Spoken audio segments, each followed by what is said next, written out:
Hello दोस्तों, मैं Hansraj Kumawat expert nursing classes में आप सभी का एक बार फिर से स्वागत करता हूं।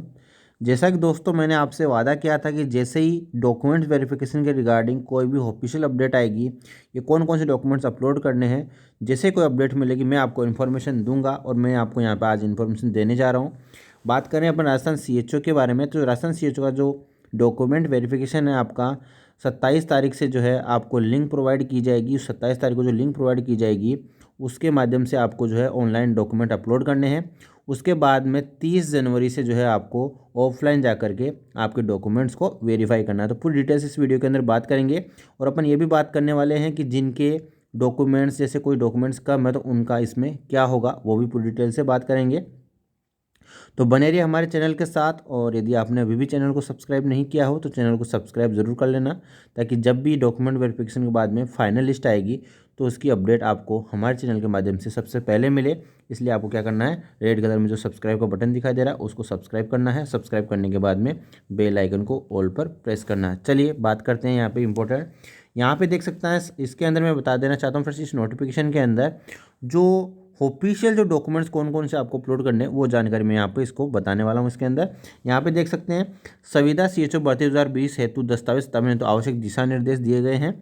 यहाँ पे बताया गया है कि आपके जो मोबाइल नंबर है, जो इसके अंदर जो डॉक्यूमेंट्स है उन डॉक्यूमेंट्स को आपका ऑनलाइन अपलोड करने कैसे बता देता हूँ। यहाँ पे लिखा हुआ है, उनके आवेदन पत्र में उल्लेखित मोबाइल नंबर पर SMS के जरिए प्रेषित किए गए लिंक पर अपलोड करने हैं तथा सभी मूल दस्तावेज एवं इनकी एक एक प्रतिलिपि दस्तावेज सत्यापन के समय अपने साथ अनिवार्य रूप से लेकर आवेंगे। मतलब यहाँ पे बताया गया है कि 27 जनवरी को जो है आपको एक लिंक प्रोवाइड की जाएगी SMS के माध्यम से। उस लिंक पर क्लिक करके आपको क्या करना है, जो डॉक्यूमेंट्स है वो अपलोड करने हैं। और उसके बाद में जो है आपको जो 30 जनवरी को जो भी आपके सारे मूल दस्तावेज यानी ओरिजिनल डॉक्यूमेंट्स के साथ में एक एक जो है सेल्फ अटेस्टेड सारे डॉक्यूमेंट्स आपको लेकर के फिजिकली प्रेजेंट होना है। ठीक है, अब अपन बात करेंगे कौन कौन से डॉक्यूमेंट्स आखिर आपको चाहिए होंगे। ठीक है, तो चलिए बात करते हैं सबसे पहले one by one official notification के साथ अपन बात कर रहे हैं यहाँ पे। तो यहाँ पे देख सकते हैं, सबसे पहले जैसा कि मैंने आपको पिछले वीडियो में के अंदर बता दिया था कि आपको जो है आपने जो ऑनलाइन फॉर्म अप्लाई किया था उसका प्रिंट आउट आपका चाहिए होगा। इसके साथ ही आपका जो admit card, colour photo and ID आपको चाहिए होगी। कलर फोटो चाहिए होगी आपकी और ID चाहिए होगी। ठीक है, कोई भी ID जैसे कि आधार कार्ड या वोटर ID, और ऑनलाइन अपलोड किए जाने वाले दस्तावेजों की सूची का प्रिंट आउट एवं अंडरटेकिंग, यानी जो ऑनलाइन डॉक्यूमेंट्स अपलोड किए जाएंगे उसकी सूची है, उस सूची का प्रिंट आउट आपको, और अंडरटेकिंग और शपथ पत्र की सब हस्ताक्षर से 2-2 प्रतियाँ, यानी दोनों उनको भर के आपको सेल्फ अटेस्टेड करके दोनों प्रतियों को क्या करना है, अपलोड करना है। ठीक है, अपलोड किए गए समस्त मूल दस्तावेज, ठीक है, अपलोड जो भी किए गए उन सभी मूल दस्तावेज को आपको लेके जाना होगा। आवेदक को उपरोक्त सभी दस्तावेज लाना अनिवार्य होगा। और यहाँ पे बताया गया कि विभाग द्वारा प्रस्तावित कार्य भी क्या रहेगा, इसके अंदर ID चेक की जानी, राजकीय नर्सिंग कॉलेज राजकीय नर्सिंग स्कूल स्टाफ द्वारा ID चेक की जाएगी। ठीक है, आवेदक द्वारा क्या क्या करना है, आवेदक को ये सारे डॉक्यूमेंट्स लेके आने हैं। क्या क्या, आपका ऑनलाइन एप्लीकेशन फॉर्म, आपका जो admit card, colour photo, ID, इसके साथ ही जो ऑनलाइन अपलोड किए गए दस्तावेजों की सूची, जो आपने डॉक्यूमेंट्स अपलोड किए उसकी जो लिस्ट है वो, उसका प्रिंट आउट, अंडरटेकिंग और शपथ पत्र, इनको क्या करना है, सेल्फ अटेस्टेड करके 2-2 प्रतियाँ, यानी 2 सेल्फ अटेस्टेड प्रतियाँ इसकी लानी है। और अपलोड किए गए समस्त मूल दस्तावेज आपको लाने हैं। अब बात करते हैं, इसके साथ अपन बात करें मूल निवास प्रमाण पत्र यानी बोनाफाइड सर्टिफिकेट्स, आपको लेके जाना होगा ओरिजिनल, और अपलोड भी करना होगा। आवेदक द्वारा राजस्थान राज्य के सक्षम पदाधिकारी द्वारा निर्धारित प्रपत्र में जारी प्रमाण पत्र प्रस्तुत करना होगा। ठीक है, और यहाँ पे देख सकते हैं कि जो चेक करने वाले वो क्या करेंगे कि आवेदक द्वारा राजस्थान राज्य का स्वयं के पिता के नाम से जारी मूल निवास प्रमाण पत्र प्रस्तुत नहीं करने पर राजस्थान सरकार द्वारा दिए जाने वाले आरक्षण का लाभ देय नहीं होगा। यानी जो आप मूल निवास प्रमाण पत्र देंगे वो आपके किसके नाम से होना चाहिए, पिता के नाम से होना चाहिए। स्वयं के पिता के नाम से जारी मूल निवास प्रमाण पत्र प्रस्तुत नहीं करने पर, यदि आप प्रस्तुत नहीं करते तो आपको रिजर्वेशन कैटेगरी के अंदर नहीं लिया जाएगा और सीधा आपको क्या कर दिया जाएगा, अनरिजर्व कैटेगरी के अंदर लिया जाएगा। इसके साथ आपका जो कास्ट सर्टिफिकेट है, जो भी आपका SC, जिसका SC का सर्टिफिकेट है, ST का है या OBC का है, MBC का, जो भी आपका कास्ट सर्टिफिकेट है वो आपको इसके अंदर अपलोड करना होगा। ठीक है, जो कि किसके द्वारा जारी किया गया हो, आवेदक द्वारा अपनी जाति से संबंधित राजस्थान राज्य के सक्षम प्राधिकारी द्वारा निर्धारित प्रपत्र में जारी प्रमाण पत्र प्रस्तुत करना होगा। ठीक है, ये हो गया। अब वहाँ पे वो आपको चेक क्या करेंगे, जो चेक करने वाले हैं, आवेदक द्वारा आरक्षण हेतु राजस्थान राज्य के सक्षम प्राधिकारी द्वारा पिता के नाम से जारी दस्तावेज प्रस्तुत नहीं करने पर उनके आरक्षण वर्ग में उसके द्वारा प्राप्त अंकों के आधार पर शामिल किया जाएगा। ठीक है, उसके बाद में आपका जो भी जिसका ओबीसी का है उसका ओबीसी, जिसका एमबीसी का है वो एमबीसी का, वो अपना अपना जो है आवेदन जो है चेक कर लेंगे। और जहाँ पे ओबीसी की बात करें तो यहाँ पे ओबीसी के लिए इंपॉर्टेंट अपडेट, आवेदक द्वारा आरक्षण हेतु राजस्थान राज्य के सक्षम प्राधिकारी द्वारा पिता के नाम से जारी किए गए न्यूनतम 1 वर्ष तक पुराना या अधिकतम 3 वर्ष तक शपथ पत्र के साथ 1 वर्ष से अधिक पुराना जारी दस्तावेज प्रस्तुत नहीं करने पर उसका अनारक्षित प्रयोग से उसके द्वारा प्राप्त अंकों के आधार पर शामिल किया जाएगा। यानी जो है 1 वर्ष से ज़्यादा तो पुराना होना चाहिए या फिर 3 वर्ष से ज़्यादा पुराना नहीं होना चाहिए। ठीक है, अधिकतम 3 वर्ष और जो है मिनिमम आपको 1 वर्ष तो होना चाहिए पुराना। और जो है आपका इसके अंदर बता रखा है कि यदि आप 3 वर्ष से ज़्यादा पुराना है तो आपको शपथ पत्र साथ में लगाना होगा। एमबीसी सर्टिफिकेट्स के लिए क्या दे रखा है, इसके अंदर भी सेम 1 वर्ष या 3 वर्ष पुराना होना चाहिए। और ईडब्ल्यू सर्टिफिकेट्स, आपका जो भी ईडब्ल्यू सर्टिफिकेट्स है जो सक्षम अधिक प्राधिकारी के द्वारा जारी किया गया हो। ठीक है, और उसके अंदर सक्षम प्राधिकारी द्वारा पिता के नाम से जारी उन्नत दस्तावेज प्रस्तुत नहीं करने पर उसको अनारक्षित वर्ग के, यदि आप ये दस्तावेज प्रोड्यूस नहीं करेंगे तो आपको अनरिजर्व कैटेगरी के अंदर काउंट कर लिया जाएगा। जो टीएसपी कैटेगरी के कैंडिडेट्स है वो टीएसपी क्षेत्र का जो निवास प्रमाण पत्र वो अपलोड करेंगे। ठीक है, और ये जो चेक करने वाले वो चेक कर लेंगे कि भाई आप टीएसपी के अंदर आते हैं या नहीं आते हैं।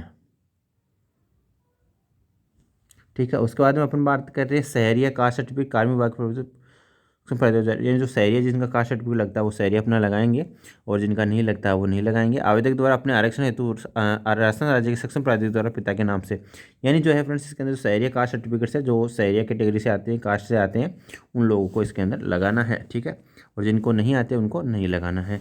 मेरिट सर्टिफिकेट्स की बात करें, मेरिट सर्टिफिकेट सबको लगाना है, जो कि क्या है जैसे कि जो मेरिट है उनको लगाना है। ठीक है, सक्षम प्राधिकार द्वारा जारी किए गए विवाह पंजीयन प्रमाण पत्र की प्रति आपको लगानी पड़ेगी।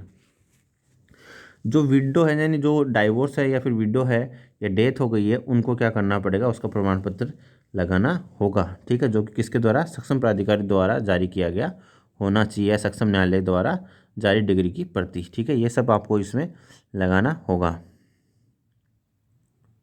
यहाँ पे बताया गया कि आवेदक द्वारा आरक्षण हेतु निर्धारित दस्तावेज विधवा हेतु ये जो बता रखा है यहाँ पे प्रस्तुत नहीं करने पर उनके उसके मूल प्रवर्ग अनारक्षित प्रवर्ग में उसके द्वारा अंकों द्वारा आधार पर शामिल किया जाएगा। यानी यदि आप ये उपलब्ध नहीं करवाते हैं तो आपको अनरिजर्व कैटेगरी के अंदर काउंट कर लीजिएगा आपके अंकों के आधार पे। और जो एक्स सर्विसमैन से जिन्होंने भरा वो एक्स सर्विसमैन सर्टिफिकेट लगाएंगे, जिन्होंने स्पोर्ट्स कोटे से आवेदन किया वो स्पोर्ट्स कोटे से आवेदन करेंगे, जो विकलांग कोटे से हैं मैंने डिसेबिलिटी सर्टिफिकेट्स है उनको डिसेबिलिटी सर्टिफिकेट्स लगाना होगा। इसके साथ ही आपकी जो 10th की जो मार्कशीट और आपकी जो सर्टिफिकेट्स आपको लगाना होगा।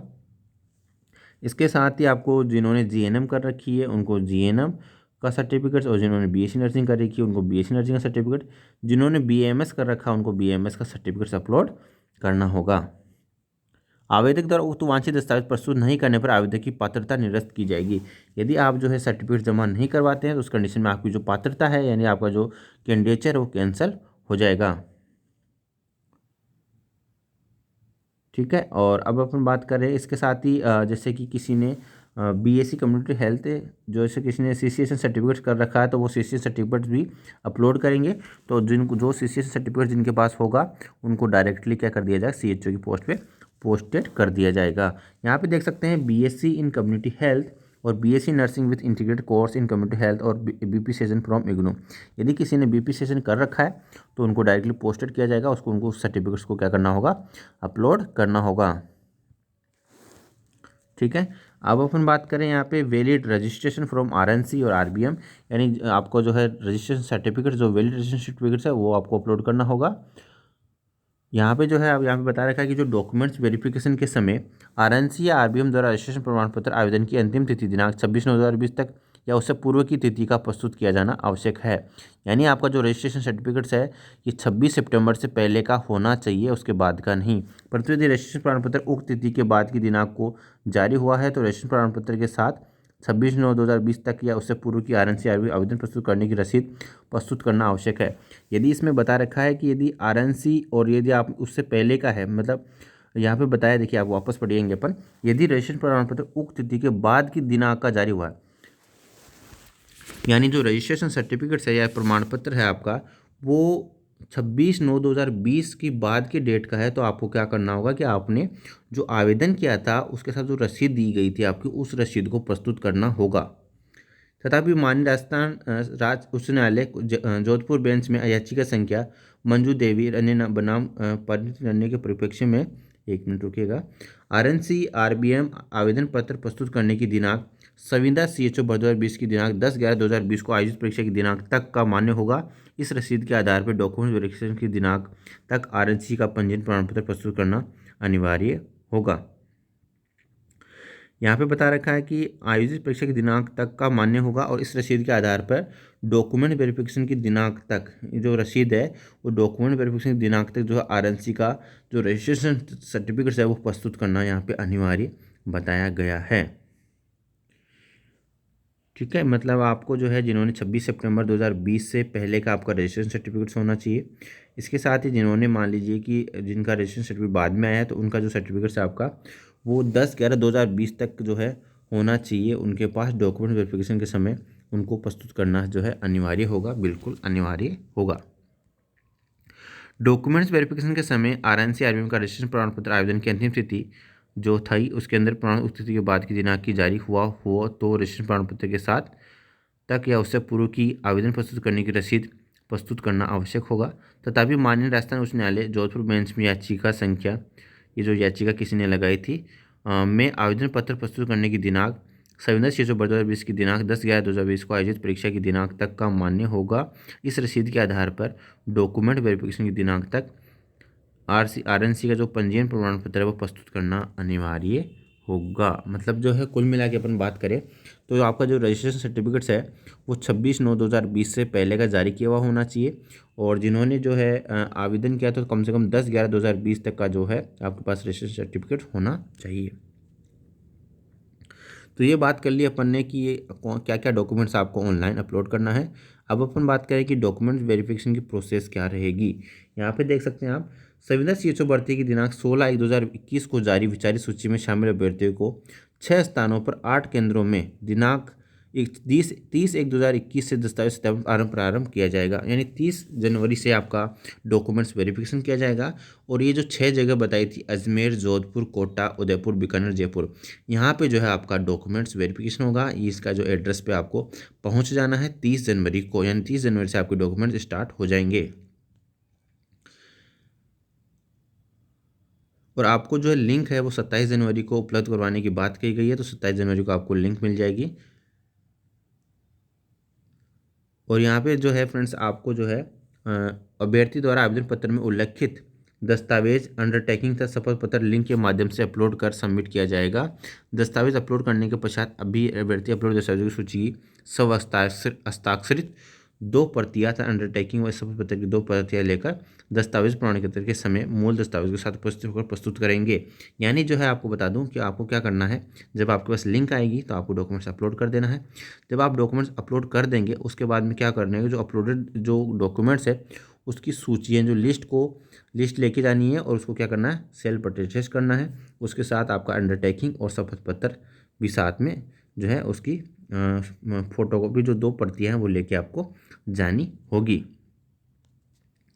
तो ये हो गया फ्रेंड्स। अब मैं आपको बता देना चाहता हूँ कि यहाँ पे जो है आपको एक कस्टमाइज चेकलिस्ट वहाँ पे रहेगी। जो आपने डॉक्यूमेंट्स अपलोड किए हैं उसकी एक कस्टमाइज चेकलिस्ट रहेगी। उसके आधार पे आपके जो भी डॉक्यूमेंट्स है वो वेरीफाई होंगे कि आपने क्या अपलोड किए थे और आपके पास क्या अवेलेबल है, वो सब चीज़ चेक की जाएगी। आपके पास एज रजिस्ट्रेशन सर्टिफिकेट नहीं होता है तो आपके पास जो है आपको यहाँ पे जो है निकाला जा सकता है, आपका कैंडिडेचर कैंसिल किया जा सकता है। बट चूँकि जिन्होंने रिन्यू करवाया है अपना रजिस्ट्रेशन वो अपनी रिन्यूअल रिसिप्ट लेके जाएं, या फिर जो है उनके पास यदि पुराना सर्टिफिकेट्स है तो पुराना सर्टिफिकेट ले जा सकते हैं। और जिनको रिन्यूअल रिसिप्ट है वो अपनी रिन्यूअल रिसिप्ट ज़रूर लेके जाएँ। तो ये इंपॉर्टेंट अपडेट मैंने आपको दे दी है कैसे कैसे आपको क्या करना है। और आपके जो भी जहाँ पे है वहाँ पे सारे ओरिजिनल डॉक्यूमेंट्स भी आपको लेके जाने हैं। और जो भी इन्होंने गाइडलाइंस आपको बताई है क्या क्या डॉक्यूमेंट्स आपको लेके जाना है, कैसे क्या प्रोसेस है, जो मैंने आपको बता दिया है वीडियो के अंदर, वो सब आपको लेके जाने हैं। आपकी जो पारी रहेगी सुबह 10 बजे से 1 बजे तक फर्स्ट पारी, और जो सेकंड पारी रहेगी दोपहर में 2 बजे से 5 बजे तक रहेगी इन 6 सेंटर पे। वहाँ पे जो है आप एक जो नोडल अधिकारी भी नियुक्त किए जाएंगे और नर्सिंग ट्यूटर भी नियुक्त किए जाएंगे जो आपके डॉक्यूमेंट्स वेरिफिकेशन का जो है वेरीफाई करेंगे। इसके साथ ही कोविड-19 की महामारी का भी जो भी दिशा निर्देश है उनका वो आपको पालन करना होगा। ये चीज़ अपडेट मैंने आपको यहाँ पे दे दी है। और इसके साथ ही मैं बता दूं, आपका जो भी रजिस्ट्रेशन स्लिप, जैसे मान लीजिए जिन्होंने कहीं दूसरे स्टेट के हैं और उन्होंने अप्लाई किया है रजिस्ट्रेशन के लिए, तो वो रजिस्ट्रेशन के अप्लाई किया हुआ आपका 26/9/2020 से पहले का अप्लाई किया हुआ होना चाहिए, तभी आपको वैलिड माना जाएगा। ठीक है, तो ये मैंने इम्पोर्टेंट अपडेट आपको दे दी है। यदि आपको वीडियो पसंद आया तो वीडियो को लाइक करें, शेयर करें, और यदि आपने अभी भी चैनल को सब्सक्राइब नहीं किया तो चैनल को सब्सक्राइब जरूर कर लें और बेल आइकन को ऑल पर जरूर प्रेस कर लें। इसके साथ ही फ्रेंड्स मैं आपको बता देना चाहता हूँ कि इस वीडियो को आप ज़्यादा से ज़्यादा शेयर करें ताकि सभी कैंडिडेट्स को इसकी इन्फॉर्मेशन मिल सके और सभी लोग अपना जो है डॉक्यूमेंट्स वेरिफिकेशन करवा सके। इसमें किसी प्रकार का भी आपको डाउट रह जाता है तो आप कमेंट करके ज़रूर से पूछ लेना, मैं आपको इसका रिप्लाई देने का पूरी कोशिश करूँगा। चलिए फ्रेंड्स, आज की वीडियो में इतना ही, मिलते हैं नेक्स्ट वीडियो में। धन्यवाद।